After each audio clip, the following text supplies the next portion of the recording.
If you ride in a car or a truck and you've never ridden a motorcycle, there's some things that we do and some cautions we take that you will never understand. And that's what we're going to talk about today as I give you 7 more of those things. So if you see us out on the road, this will give you a better understanding as to why we're being cautious or why we're doing the things that we do. Now, I made a video a couple months ago talking about the same thing.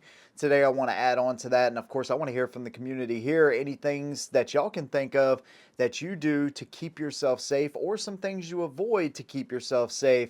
Let me know down below, and I may use those in a part 3 if you guys like this video as much as you did the first one. Let's go ahead and get into it. First thing I want to talk about is those pesky painted surfaces, especially after a rain. Now, those painted surfaces have a material in them that cause reflection when your headlights hit them, so they're easier to see. And so that material that's in the paint is what causes us to lose traction. Now, what makes this even a little sketchier is sometimes you'll get those painted crosswalks that are in the middle of a turn or coming out of a roundabout, and those can be particularly tricky as well because on a motorcycle, we actually have to lean the bike over. And by leaning that contact patch, we only have so much traction out of that tire. Now, fortunately, motorcycles can handle a good amount of lean before they lose traction, especially if you're on a Harley or an Indian, something that, you're going to be scraping hard parts before you ever lose traction on that tire. But you do lose a little bit of traction in the rain, and so anytime you have a slippery surface and you're leaning, this can be a cause of disaster in a way. And so that's why we are super cautious with those painted lines. When you see those in a car or a truck, you're like, okay, go straight, go left, go right. Everything's good. We use them too. But on a painted and wet surface, especially ones that have just been painted, these things can be really sketch. So if you ever see a motorcyclist taking it easy around these turns, especially where there's painted lines or trying to avoid them altogether, it's not us trying to hold you up or trying to show off. We just want to ensure that our bike doesn't go sliding down the road. Now, if you've ever been behind a gravel or dirt truck, you know how annoying this can be as little bits of rock and dirt are hitting the front of your car and chipping away at the paint a little bit at a time. This does happen to motorcycles as well, of course, but it's also super painful when these things hit you going 60 or 70 miles an hour. Especially when they just fill up and you always get that, a little bit more loss out of the top of the truck, and this stuff doesn't feel good at really any speed. And this also causes issues on the interstate.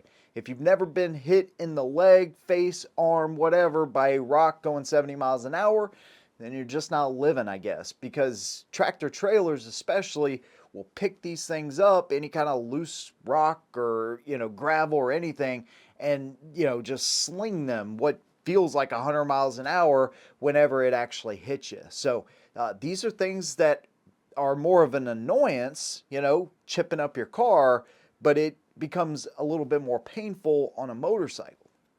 And just because you have a big fairing, it doesn't necessarily protect you from all of those things. Now, a big fairing windshield, of course, and, lowers will help to protect you from that stuff, but we're still going to get those chips in our paint. And we have the extra benefit of potentially losing traction if we hit any of those little dirt piles that are left by some of these trucks and stuff. So yeah, it becomes an annoyance in a car or truck, but it can potentially be a bad day or kind of a painful day for us on a motorcycle. Another thing I want to talk about is lighting. You may notice even in the daytime, motorcyclists always have their headlights on. This is actually a requirement of all motorcycle manufacturers because obviously we're a smaller profile, so anything that can draw more attention to us is a good thing. But having additional lighting is really key to being seen in a lot of circumstances. When people typically add lights to their car or truck, it's more of an aesthetic thing, or maybe they do off-roading, and so then it is actually a necessity for sure, but most of the time it's like aesthetics. But on a motorcycle, it's actually life-saving. Now, this goes for anybody that's on the road, especially when it's raining or dark outside, but motorcyclists specifically, we are, half the width or less of any car or truck on the road. And so again, we want to draw as much attention to our motorcycle so people actually see us. And the same thing goes for loud pipes. Again, I've talked about how loud pipes don't save lives, especially not as much as good lighting or defensive tactics.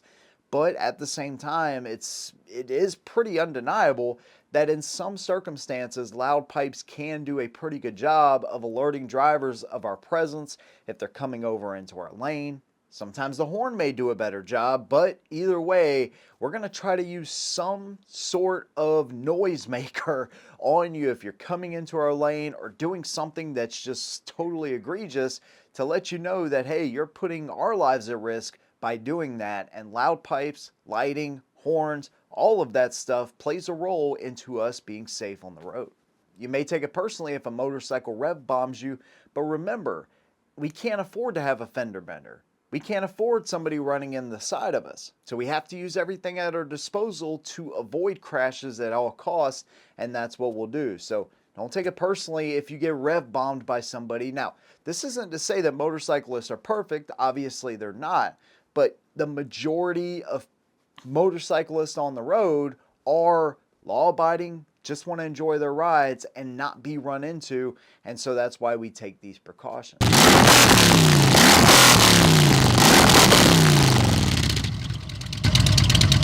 Now, you may ask yourself, why do motorcyclists spend so much money on seats? $500, $600, $700, sometimes more. And this is pretty obvious to people that ride a motorcycle, but maybe not so much to people that ride in a car. Seats come in every vehicle and they come stock on motorcycles. The problem is, stock motorcycle seats, for the most part, absolutely suck. They are typically built only for aesthetics with very little padding, and that's why we invest so much money into that seat. Imagine riding in your car and you literally have this much padding that's on top of the steel frame that supports your seat. It's not going to be comfortable for very long. And so that's why almost every single motorcycle out there will have a few things, and upgraded seating is obviously super important. Not only that, backrest has become something, especially after this year, learning a lot, about longer road trips and stuff. I gotta have a backrest. This is a must, especially on those longer trips. I like having it anywhere. I just keep it on my bike full time now. I got that one from Advan Black and I absolutely love it. I got a little lever. I can pull it forward. I can, move it back. I am a huge fan of having the backrest. I don't care if aesthetically it looks a little worse. I'll take that and make sure I have that comfort over the little bit of aesthetic loss that I'm going to have with that backrest. Now, one thing I didn't talk about in the first video, but I definitely want to mention here is the biker wave. According to statistics that I read, there's 278 million registered vehicles in the United States compared to 13 million motorcycles. That's like 8% of the population. So you could almost look at it as, hey, when you buy a motorcycle, you're a part of a special club. Now, don't get me wrong, I drive a truck and I like a bunch of different types of cars and, well, mainly trucks. But anyways, I'm not like anti-vehicle, but I do like seeing more motorcycles on the road. It's just kind of a cool feeling when you see another motorcyclist, because statistically, we're not as common as vehicles on the road. And so it's kind of just a cool thing, a sign of respect. It can't happen all the time, and that I understand. You're working a clutch or you're doing this and that. It's not something that I'm going to like crash my bike to do, but at the same time, anytime that I can, I will definitely show that sign of respect. I don't care what you're riding. Everything but a scooter. I've said that before, just not the scooters. And the last thing I want to talk about is acceleration. If you see a motorcyclist at a stoplight, he's first one in line, you're first one in line, you're on a 4-lane highway or whatever, and you see that motorcyclist trying to get, pretty much way ahead of the pack and giving himself distance. You may see that as, oh, he's trying to show off or whatever, but at the same time, this is something that a lot of motorcyclists will do, myself included. I'm trying to give myself a buffer between the cars behind me and cars in front of me wherever I can help that. And so essentially what I want is enough space between us where I can then, maneuver if I need to. Potholes are a big concern. Wildlife, deer, traffic coming in and out, people not using their turn signals, coming over into your lane. All of these things can be a disaster on a motorcycle. And so I make it a point, and a lot of motorcyclists make it a point, to try to be just a little bit faster than the traffic that they're following around. You don't want to be too slow, you don't want to be too fast, but this is something that MC Rider has actually talked about a lot and that I appreciate.